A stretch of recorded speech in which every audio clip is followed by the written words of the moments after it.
It was Fishman thinking about Joy Boy's message and Joy Boy's promise that he left on Fishman Island.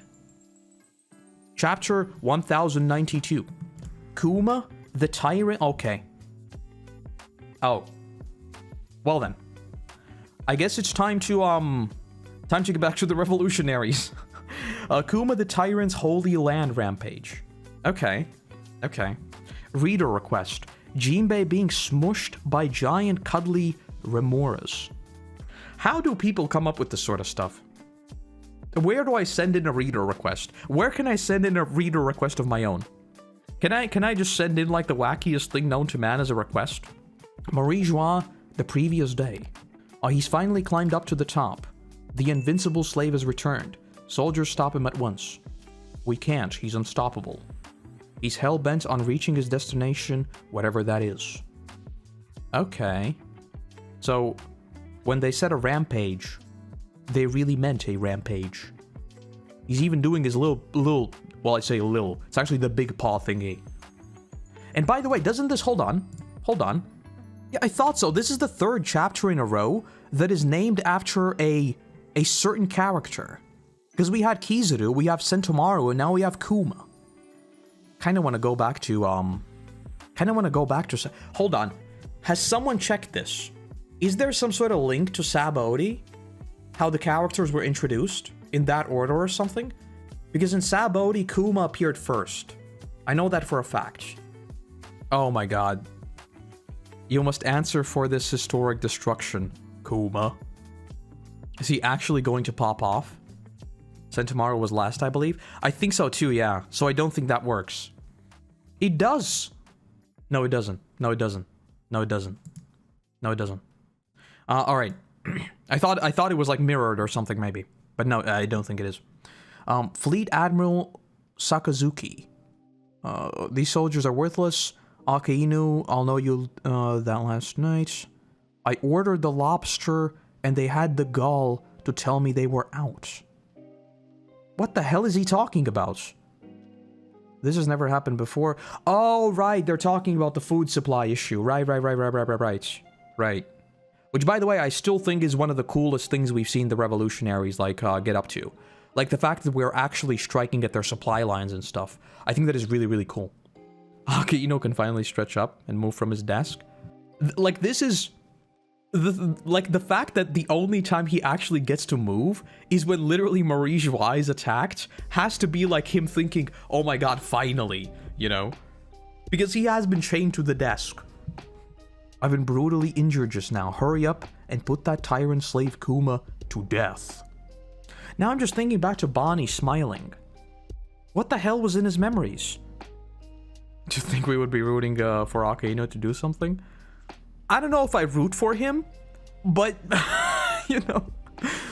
Then we certainly can't afford to have you on the loose, or you can be a danger to the public. You lost your free will a long time ago, I'm told. So if you're no different from a dead man, then where do you think you're going? Hellhound. At least you bleed like a man. Not so fast, Kuma. What the hell is he doing? Did he just... He just poof out of it. Okay, he just poofed again. He blinked again. Last time he did something was in Marineford. Well, technically, no. Oh, but by the way, speaking of, I think this is it. Bark all you like, but Kuma's mind will never return to him. He volunteered to be reborn as a weapon of war. I don't think this is it, but technically, no. Because he caught Bonney in post-war, which is still the most sus scene of all time. The fact that he caught Bonney and then said, "My blood ran cold" when you escaped. I still don't know what that scene means. I still don't. Liar, he would never choose to do such a thing. He would never. Where did Kuma go? A mere puppet with no mind or will left. But that's it? I have no idea what he's doing. And also, I kind of don't get how his fighting even works. Like, if he can just poof out, why did he even try to fight Akainu? Is the question. Why didn't he just run right away? I'm really starting to lean toward the prospect of them like getting Kuma out of the machine. Because this really seems like...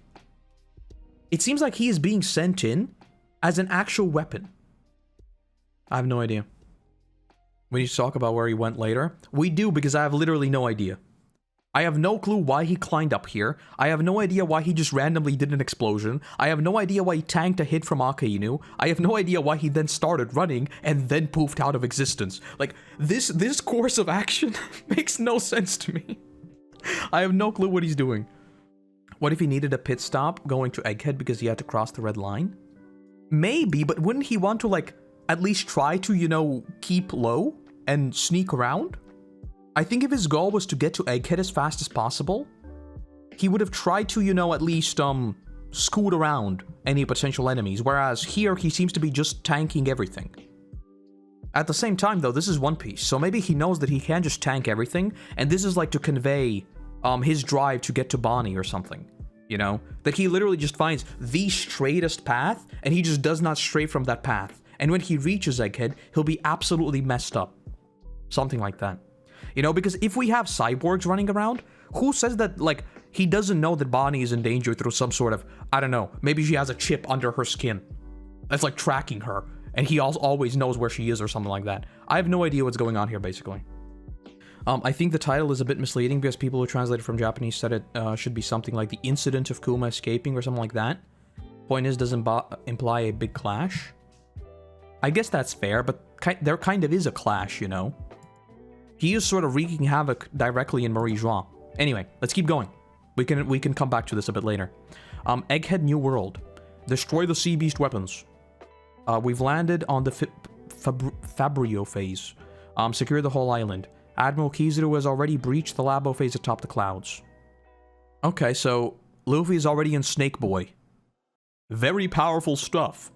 I must ask, however, what brings a pirate like you to step in and protect a man like Vegapunk? That's what I'm asking. Why do you want to kill the Apple Man?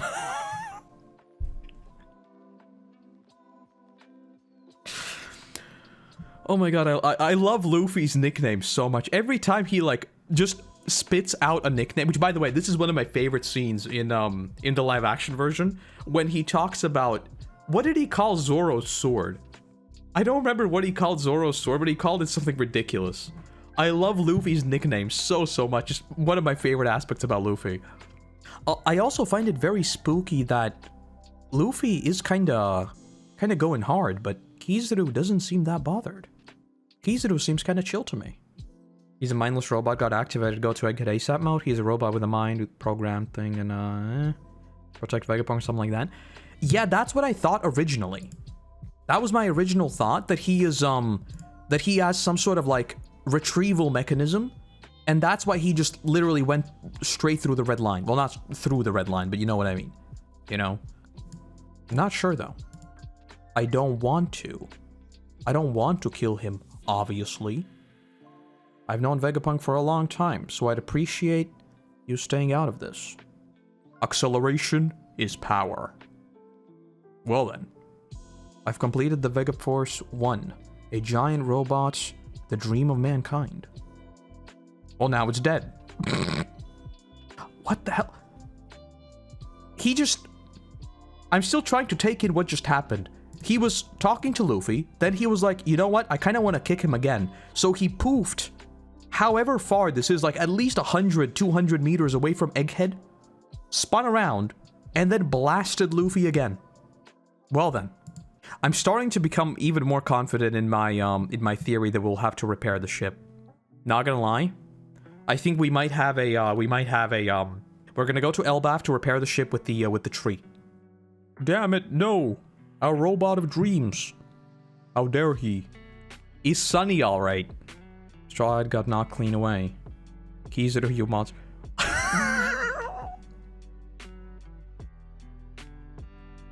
Frankie, the absolute mega chad. My guy sees an admiral. Instantly. Kizaru, you monster. Let's pop off. Look how big you are now, Bonney. Kids these days grow so fast. Didn't you hate Dr. Vegapunk for what he did? Is this whole Bonney potentially messing with our age stuff just us really reading into this at this point? Because, I mean, this could just be him reminiscing about their past, you know? Because we know that he did spend a bunch of time with Kuma and stuff. But lines like these seem really sus. Kizaru needed a big wind-up for a kick. Well, I get that, but that's, you know, kind of overkill. There's an assassination order on his head now. The situation's changed. My wrath has a new target. Age Skewer. I mean, Frankie is just popping off. Wait, hold on. I just realized what's happening here. Frankie is shooting a laser at the light man. What did he think was gonna happen? Where'd he go?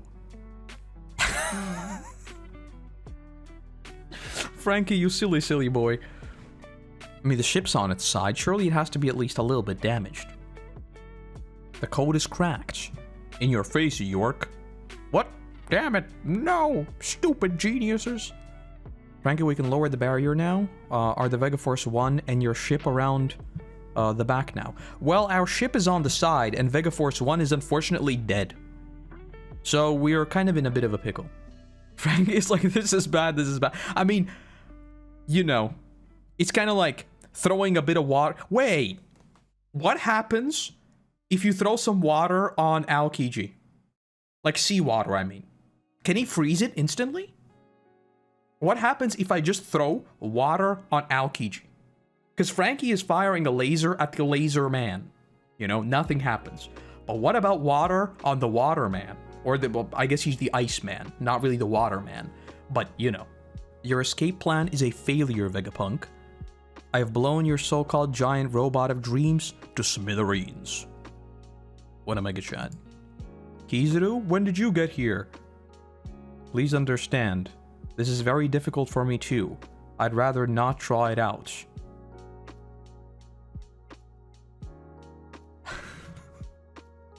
Okay. Okay.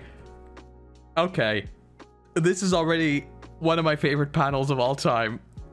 That was a bit spicy. There it is. So this is the...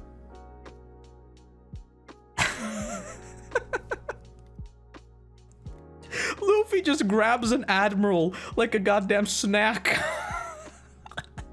Why is he so big too? Oh my god. Okay, this is something I want to see. How the hell is this going to go down? Luffy in actual Gear 5, are they seriously going to throw down? This is very much a yoink moment, yes. Thanks for knocking me all the way down, jerk. Almost thought I was gonna die, going through that barrier twice. Oh my god, that's him!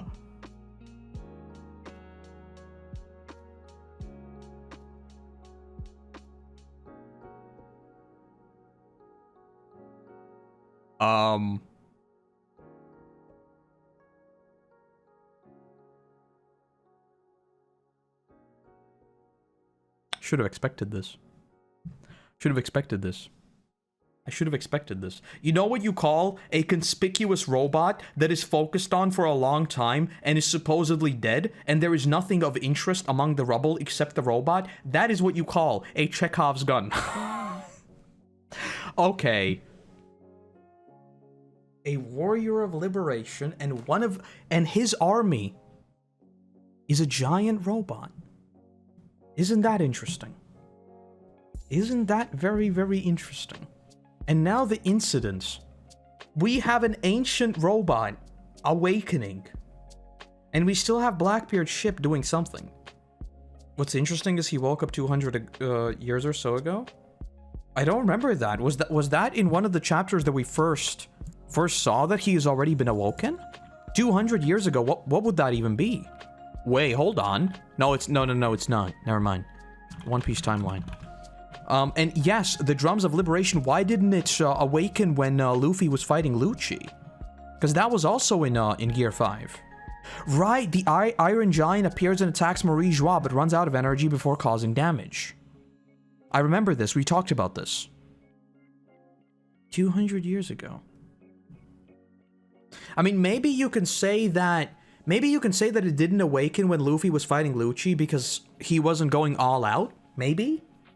Like his fight against Lucci was kind of low-key? Maybe? But I don't know. How the hell does this all fit together? We still have Blackbeard's ship on the way. Yeah, and 200 years ago, it's just the Fishman Island Alliance makes it to Skype. Saint Breeze. Who the hell is that? Does this mean someone awakened Gomu Gomu before? It can't, right? Because I am sorry. Okay, listen. If we learn that someone awakened the Gum Gum fruit 200 years ago, and the world government didn't immediately annihilate Luffy, and they were just like, yes, no one's awakened it in however many years they said, then they are the biggest clowns known to man. But at the same time, also kind of not. Because if someone did... But no, it doesn't make sense. No. I don't think anyone's awakened it. That doesn't make sense. That doesn't make sense at all. Giant Luffy made the robot awaken. That's what I'm thinking. There's a big straw hat. Remember the big straw hat. Remember the big straw hat? That was my first theory. The Joy Boy might have been a giant himself. Well, let me look at... Oars. Let me look at Oars.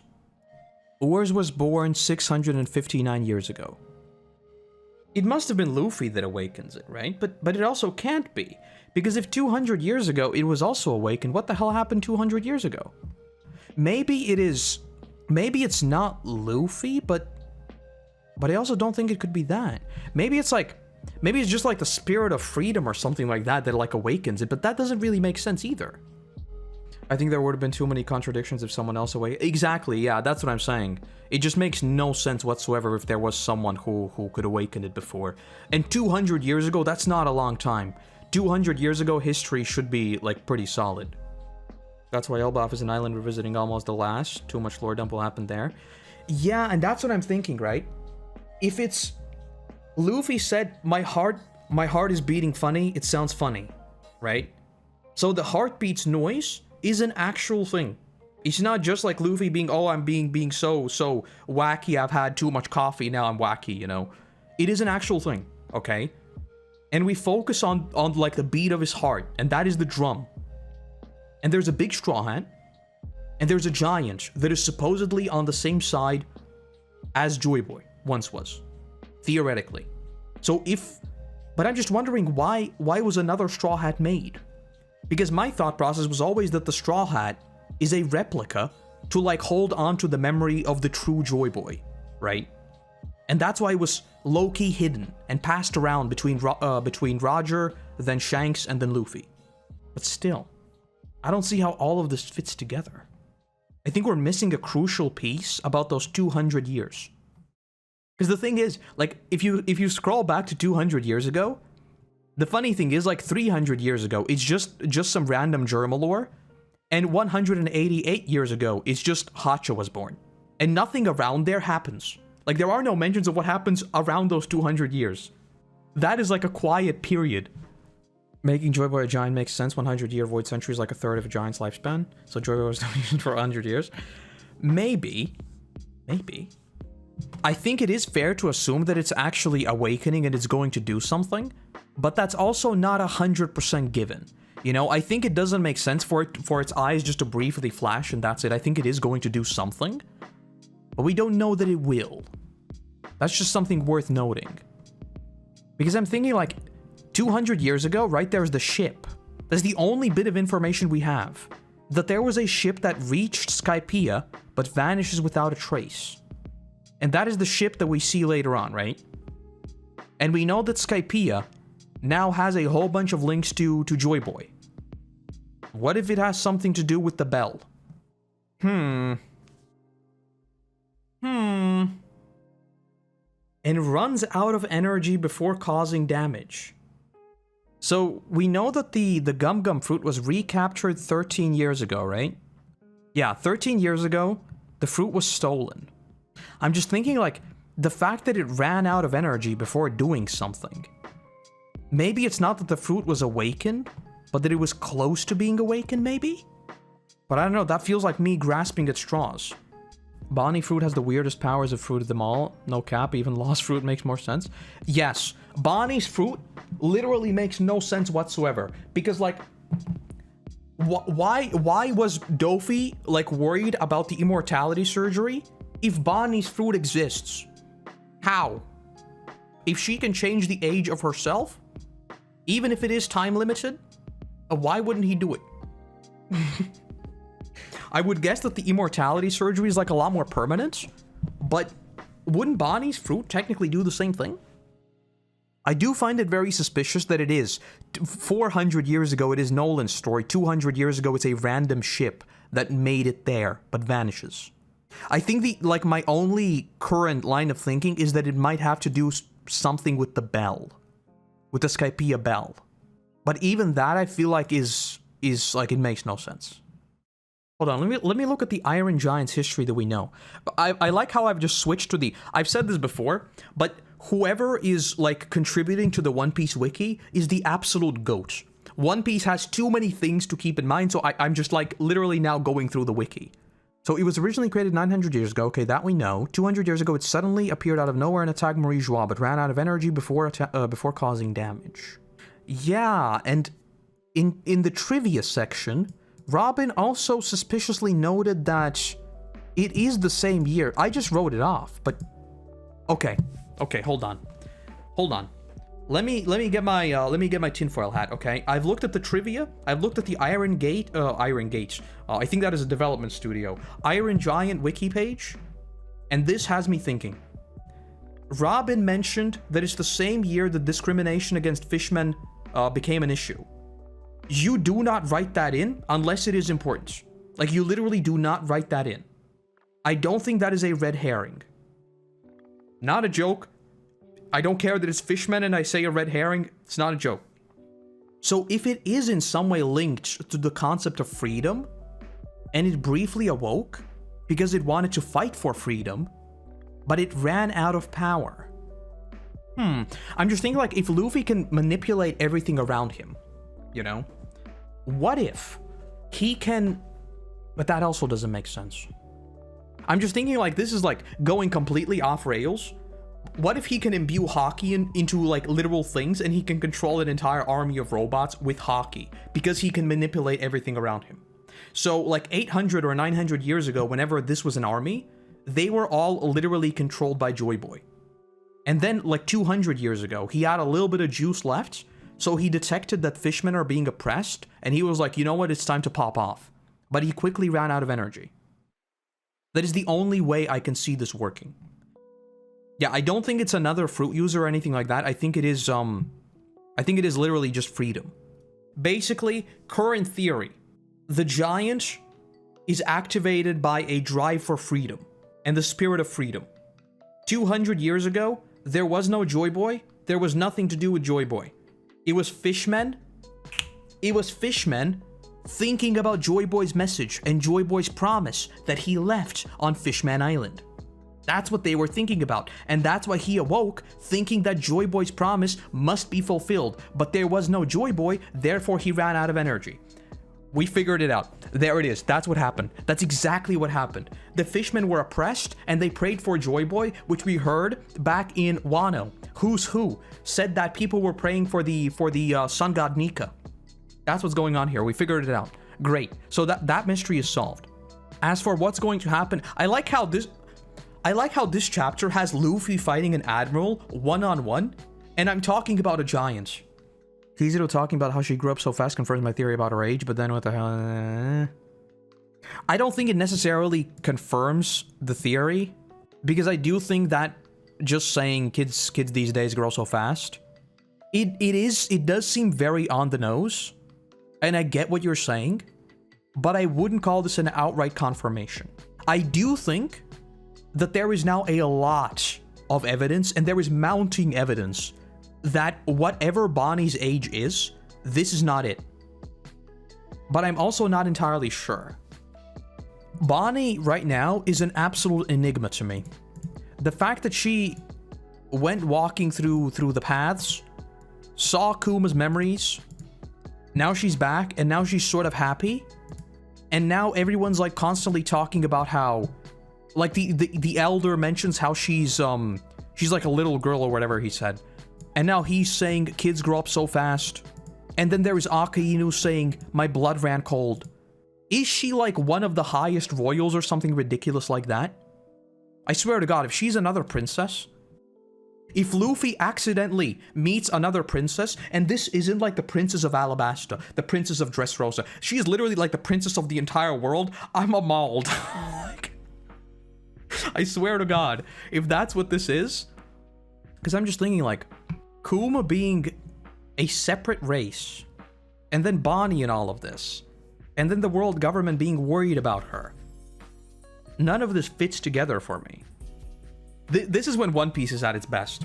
This is when One Piece is at its best. I'm just looking at the panel of the giant's eyes coming online, and I just know that whatever by the way, there's no break next week. We're gonna be back next week.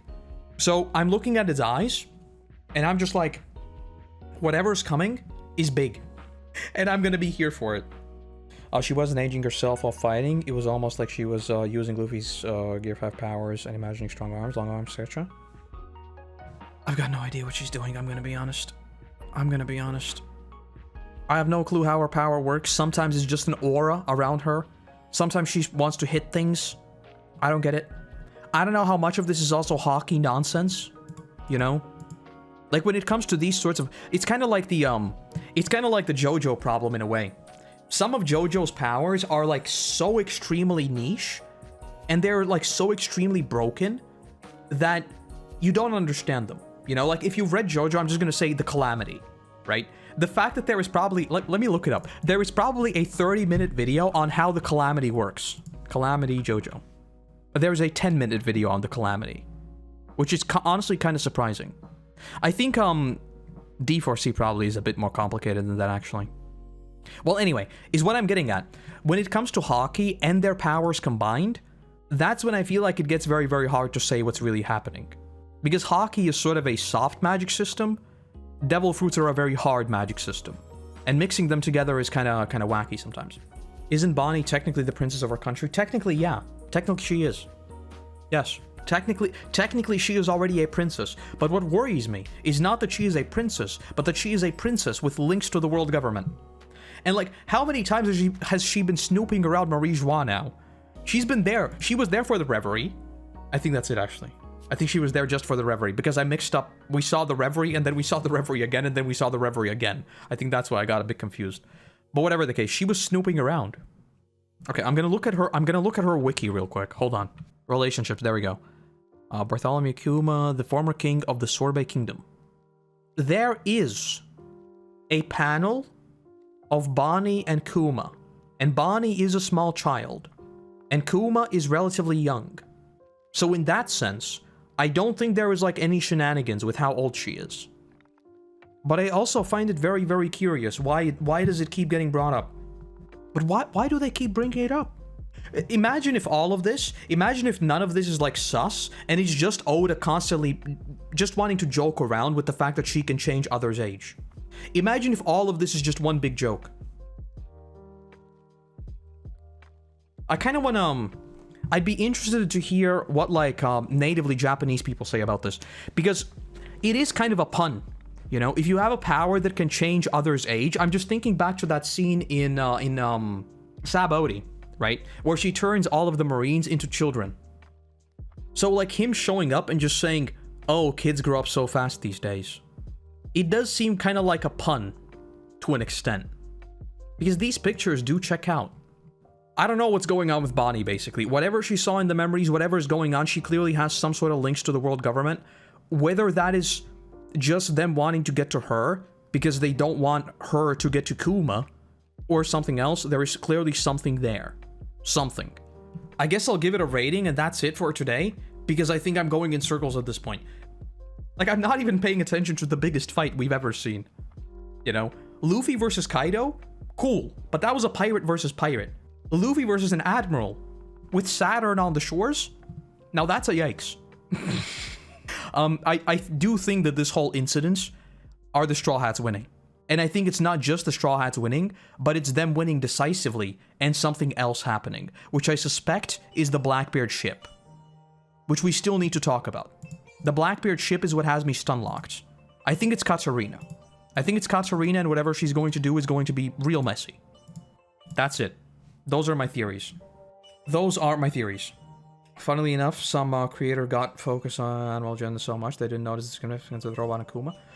I've said this before, and I'll say it again. I do not care about fights in One Piece. I don't.